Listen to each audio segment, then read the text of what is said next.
welcome to My Dyslexic Life with Vanessa Victor. My Dyslexic Life is brought to you by Remarkable Minds and the Truth About Dyslexia course. Check them out at the link. Today I wanted to talk to you about one of the words that causes us the most stress. There are a few words that cause us stress.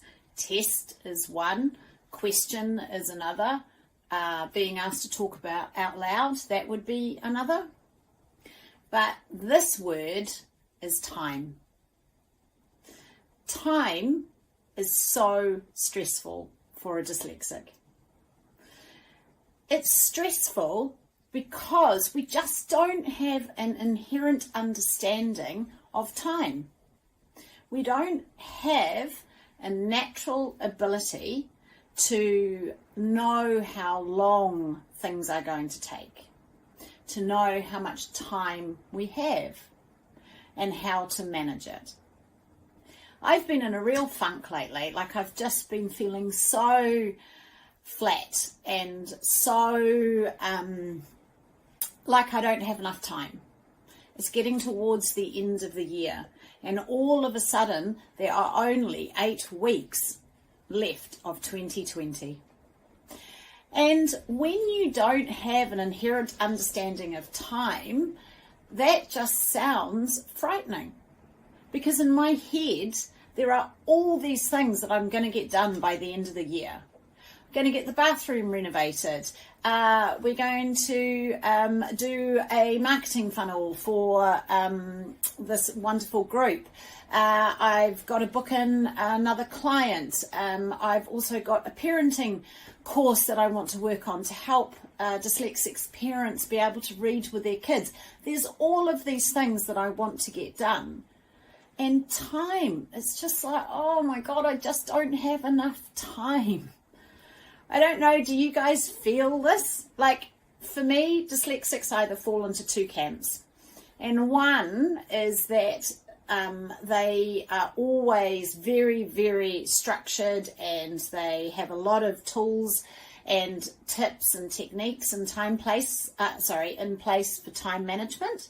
So time is, they're very organized with their time, but it's also very rigid. So, you know, it's a very rigid way of being. Or there are other dyslexics like myself. My concept of time is just horrendous.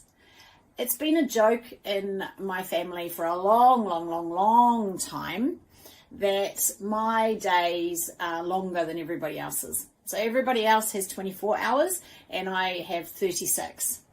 Because when I sit down and talk about the things that I'm going to get done that day, there's just too many of them. There's just no way I could fit them all in to the time that is there in a day. Now, I can go into the reason for that, but, you know, that's not really what my Dyslexic Life videos are about. My Dyslexic Life videos are really just talking to you guys from my lived experience of being dyslexic. And what I've realized is I'm constantly feeling like I'm not doing enough. I'm constantly feeling like I'm a failure.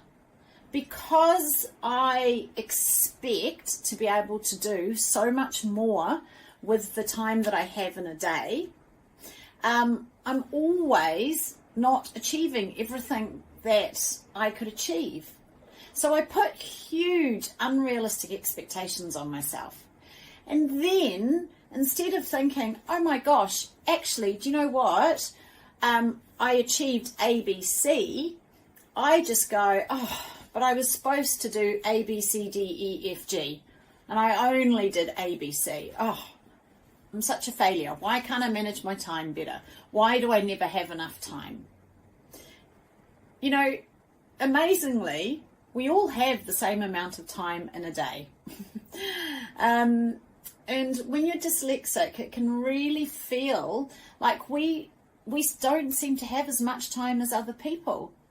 But in actual fact, we're just trying to do more with that portion of time So, Becky is amazing because she will, she's very good at managing her time and managing the tasks. And it's been really interesting working with her, in Truth About Dyslexia and the Right Siders, because she will say, okay, well, we'll get this done today.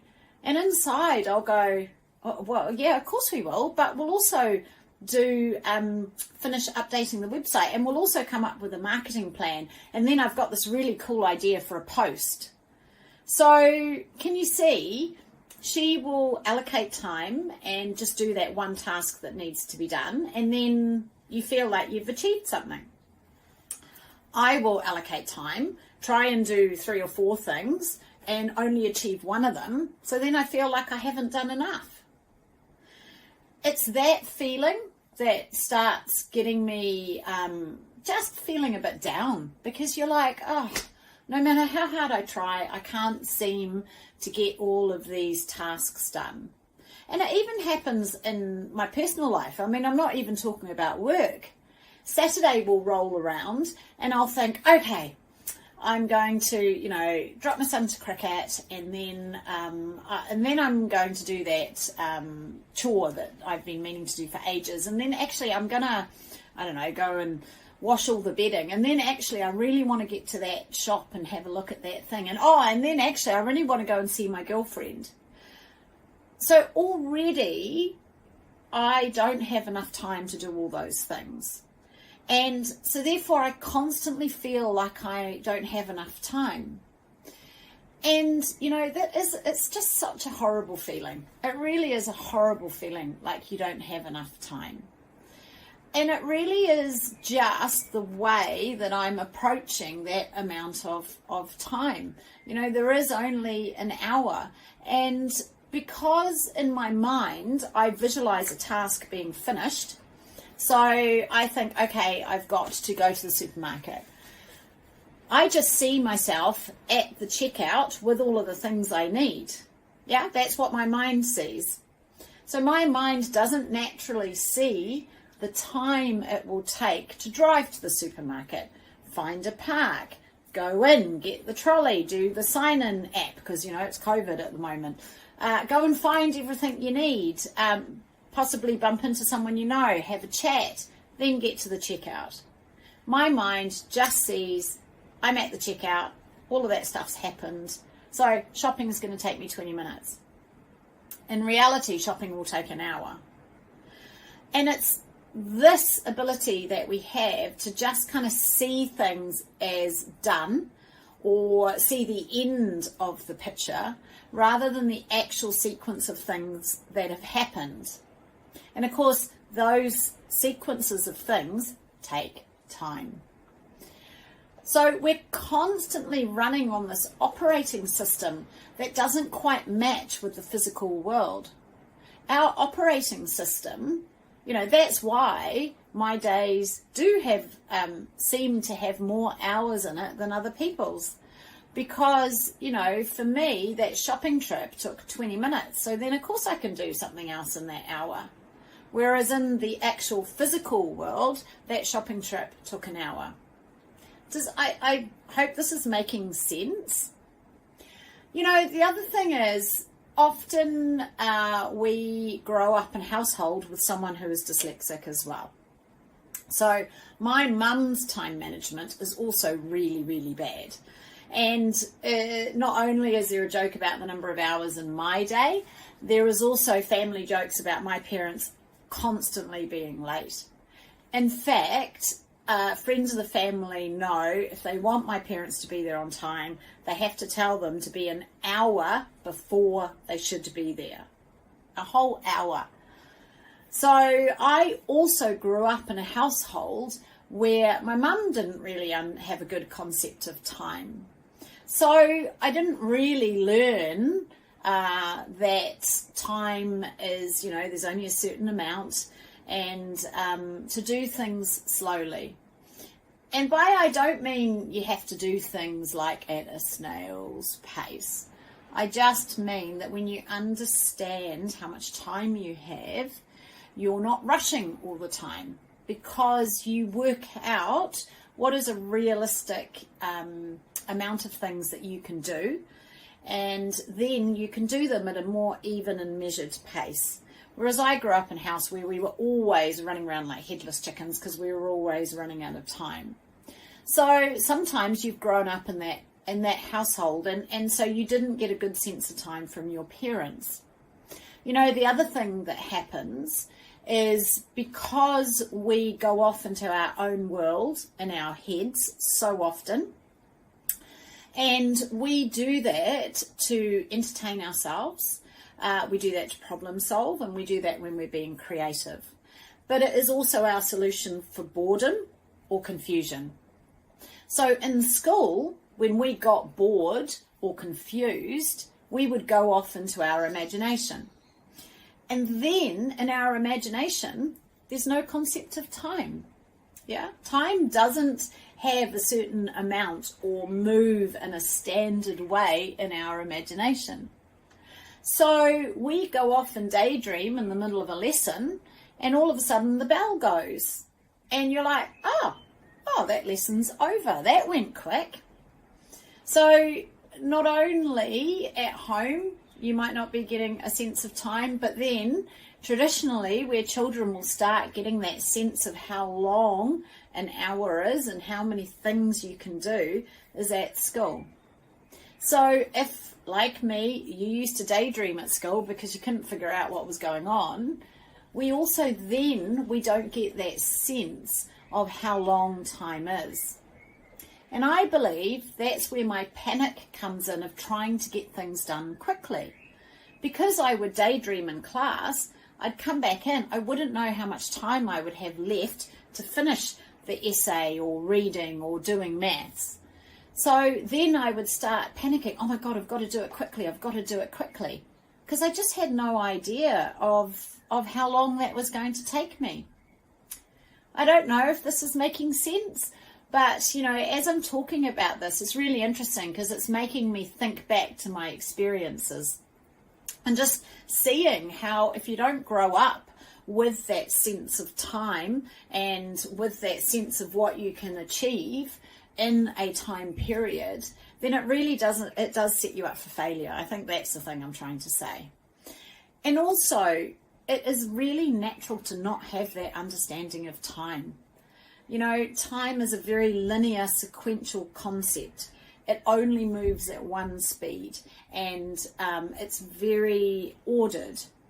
Our minds don't think like that. Like, that is the beauty of our dyslexic minds. They're quick, and they make connections that other people wouldn't. So our operating system on the inside is very different from the operating system on the outside. You know, I see this time and time again with clients that I work with, you know, and we call it the test phobia. But really, it's that you're not going to have enough time to get your test done. And then you start worrying and you start looking around and everybody else seems to be able to do it. And for you just don't know how much time you're going to have. So you start getting stressed and anxious. I don't know if any of you remember that feeling. I'm sure you do. We get that with everything. How much time do you have? How many things are you going to get done on your to-do list in your day? If we are constantly trying to chase the fact that we are doing too many things on our list, we are always going to run out of time. And that makes us feel like we can't do things. It makes us feel like we're not capable. Well, that's certainly how I feel. And what I'm learning to try and do is be more realistic. So when I look at my list of 10 things to do, cut it down. If I do those 3 today, that's going to be enough. I'm also trying to get a sense of time. I'm also trying to get a sense that when I see that end picture of me just sitting in the supermarket with my full trolley, there's actually a whole lot of sequences that have happened before that. And those sequences take time. When I see meeting someone in town I don't see the journey into town. I don't see the time it takes to find a car park. So I will think, oh yeah, 20 minutes, that's more than enough time to get into town. 20 minutes is enough time to get into town, but then you need another 10 to find a car park, and then you need another 5 to walk from the car park to the restaurant. So I don't see that. I just see meeting my girlfriend at the restaurant.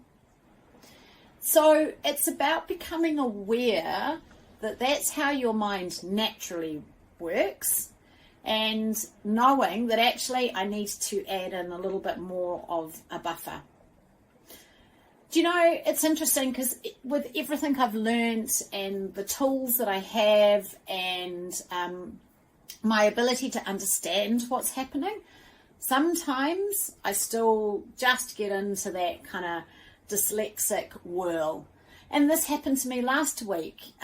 Last week I almost had a really bad dyslexic week. I just seemed to be at my dyslexic worst all week last week. And even to the point where there was quite an important business meeting.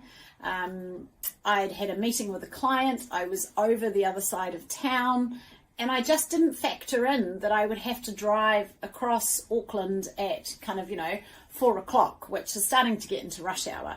And I was like quarter of an hour, 20 minutes late for this really important business meeting.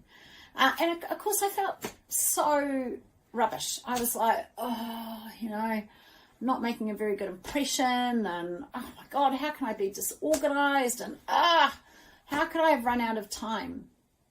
So, even with everything that I know, and even the understanding, and even being able to realize why I do these things, I still have dyslexic moments. At the end of the day, I am dyslexic, so time is always going to be something that doesn't come naturally to me. Time management doesn't come naturally. All I can do is, when I think I'm going to be able to do 5 things, as I've said already, cut that list down. When I see that picture of me at the supermarket or at that restaurant, just, take a deep breath and think, okay, I actually need to add some more time in before that. I've just had to take a flight yesterday, and what was amazing is that actually when you do that, life is so less stressful. It was so much calmer getting to the airport with time. I could actually sit and have a coffee before I got on my flight. Allowing myself that extra time actually makes me feel better, because then I'm not constantly on that hamster wheel, and I'm not constantly feeling like, oh my God, I'm going to run out of time, and I haven't done it, and I'm not going to have enough.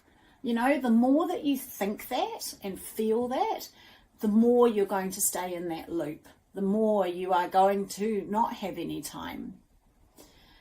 So that's my dyslexic life. Sometimes time just runs away with me, and I don't get what I need to get done, and I do feel like I'm running out of time.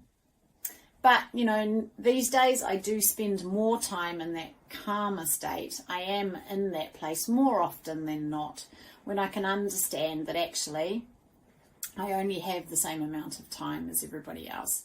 And if I can just remember to slow my brain down using my tools, and look at tasks and look at the whole task, not just the end, then I can manage my time a little bit better. So I'd love to know, are you one of the dyslexics that are really good with time? Are you a dyslexic who really manages your time really well?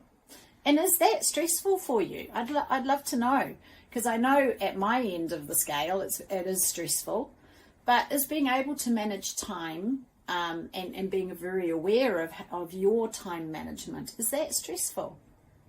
Or are you a dyslexic like me who struggles with time and constantly feels like you haven't got enough time, constantly is trying to do too many things? I'd love to know how you experience time, and and whether you find it stressful or not. So I hope you have a great I hope you have a great week wherever you are, and I'll look forward to hearing your comments or putting your comments below, and I'll see you again in a week.